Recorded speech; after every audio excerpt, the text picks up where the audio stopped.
China's Belt and Road Initiative is helping shape and advance Africa's development priorities.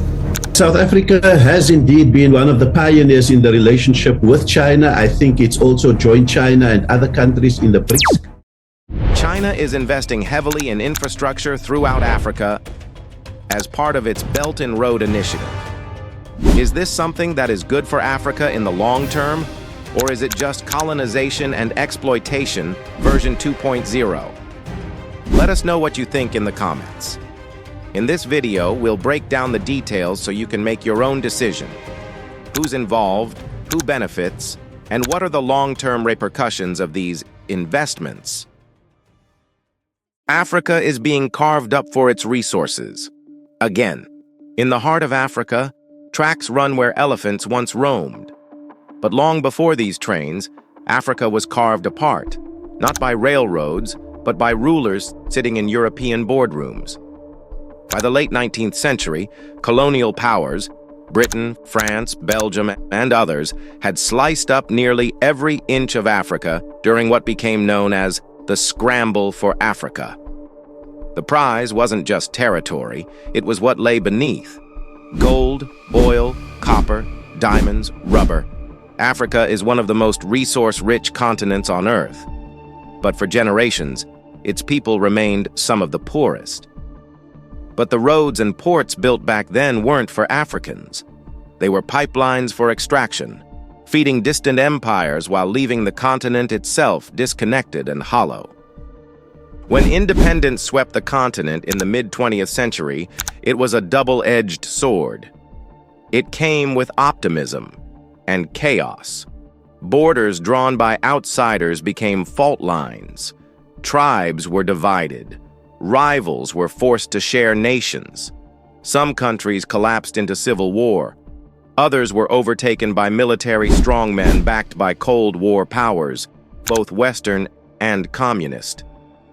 Corruption filled the vacuum, and extraction-based economies struggled to stand on their own.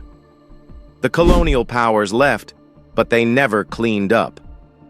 Today, the scars of that era are still visible, in crumbling roads, flickering lights, and fragile institutions. For much of Africa, infrastructure wasn't just neglected, it was never allowed to grow. Now, decades later, China has stepped in to finish what the colonizers started. But some are asking, are we finally catching up, or repeating history in a different language? If this kind of reporting matters to you, consider subscribing. It helps us tell stories that dig deeper, not just into what's happening, but why. By 2013, after decades of explosive economic growth, China was ready to expand its reach beyond its borders. In that moment, it launched the Belt and Road Initiative, or BRI, a global infrastructure campaign it branded as a new Silk Road for the 21st century. The goal? To connect Asia, Africa, and Europe with a massive web of roads, ports, and pipelines. For China, it wasn't just about trade. It was about ensuring that growth continued. But more importantly, it was about influence. For Africa, the pitch was irresistible. Highways, power plants, railways, ports, built fast and financed even faster. Chinese state-owned companies brought the equipment, the labor, the money, everything. All you had to do was say yes to the deal. Packaged as win-win development, branded as opportunity. It was fast, it was simple. Maybe too simple. But beneath the glossy renderings and ribbon cuttings, the cracks were starting to show. Some projects ran massively over budget, plagued by poor planning, inflated costs, or local corruption. Others sat empty, mismatched with the needs of the communities they were meant to serve. And some countries were realizing that the loans which built their roads were also laying tracks towards something else: debt, dependency, and doubt. To understand what China is really building in Africa and who it ultimately serves, we have to look beyond the headlines. Because this story isn't just about development, it's about leverage, legacy, and the long game. Let's start with Angola. one of China's earliest and most high-stakes partners in Africa.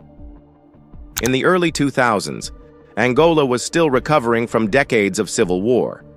Its infrastructure was shattered, but its oil reserves were vast. That's when China stepped in with a deal. We'll build your roads and railways. You'll pay us back in crude. This model, infrastructure in exchange for oil, bypassed traditional Western lenders like the IMF and World Bank. There were no lectures about governance or reform, just deals. No audits, no political strings, just deals. Billions of dollars flowed from Chinese banks into Angola, funding roads, railways, and housing projects, all repaid in barrels, not banknotes. But with opacity came risk. The terms of many of these deals were kept secret, even from Angola's own parliament. Critics argued that Chinese companies overcharged for construction, inflated costs, and locked Angola into years of oil exports at below-market prices. It was development, but at a price few fully understood. Much of that infrastructure stands today: gleaming roads, new hospitals, rail lines. But beneath it all, billions in debt to China, with oil fields now serving more than just Angola. It's a reminder that in the world of global development, what looks like a lifeline can sometimes feel like a leash. Now let's head east to Kenya, where one of the continent's most high-profile Belt and Road projects became a case study in scale, ambition, and backlash. The Standard Gauge Railway, or SGR, was launched with great fanfare. Promised as a modern rail line linking Mombasa to Nairobi, it was meant to cut costs, boost trade, and set the standard for African infrastructure. Funded almost entirely by Chinese loans, the SGR came with a $4.7 billion price tag. That made it the most expensive infrastructure project in Kenya's history. Chinese companies built it, Chinese trains ran on it, and Kenya would foot the bill. But not long after it launched, questions emerged. Why were so few passengers riding it? Why were freight companies sticking to trucks? The promise of transformation met the friction of reality. Poor integration with existing rail lines, misaligned shipping incentives, and the creeping weight of debt. Kenya was spending hundreds of millions annually to service the loan, with little to show in profit. And yet the trains keep running. Kenya's SGR stands as both a marvel of engineering and a mirror of the risks. It showed what's possible with speed and capital, but also what's missing when oversight, planning, and local context are left behind. Now, shift your eyes to the Horn of Africa, to Djibouti, a country barely the size of New Jersey, but critical to global trade.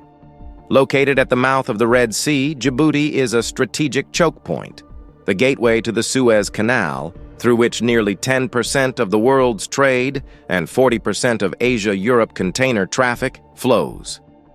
For China, this wasn't just about trade, it was about presence. In 2017, China opened its first overseas military base right next to Djibouti's newly expanded Chinese-funded port, a move that sent ripples through the region and caught the attention of the US, France, and other powers already stationed there. For the first time, China's commercial ambitions and military posture were side by side, on the doorstep of Western powers. Supporters in Djibouti argued it brought investment, visibility, and jobs. Critics saw something else: strategic leverage wrapped in economic opportunity, a port for shipping, and a foothold for influence. In Djibouti, the Belt and Road doesn't just move goods, it moves power. Quietly, persistently, and with purpose.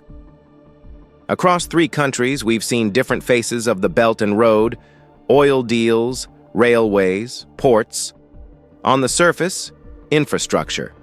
But beneath it, a deeper current: ambition, leverage, and something far more strategic. This isn't just about bricks and loans anymore. It's about shaping the future and deciding who gets to build it. Across Africa, the Belt and Road has raised a familiar question: Is this neocolonialism or necessary growth? Let us know what you think in the comments. If you found this story worth your time, consider subscribing. It's one small click, but it helps us keep asking hard questions. What do you think? Is China redrawing the future of Africa or repeating old patterns with new tools? Leave a comment and share this video if it made you think.